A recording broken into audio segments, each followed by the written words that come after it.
నేను పుట్టింది అమ్మమ్మ ఇంటనే, మురుడు చేసింది మా తాతయ్యని. పేరు పెట్టింది మా అమ్మమ్మని, ముందు పిలిచింది మా నానమ్మని.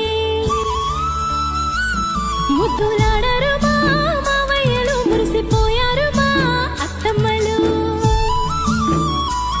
మా అమ్మమ్మ ఎప్పుడు కాపలా చూసుకున్నది కంటికి రెప్పలా. లాల పోసింది, జోల పాడింది, బుగ్గ చుక్క పెట్టి ఉగ్గబో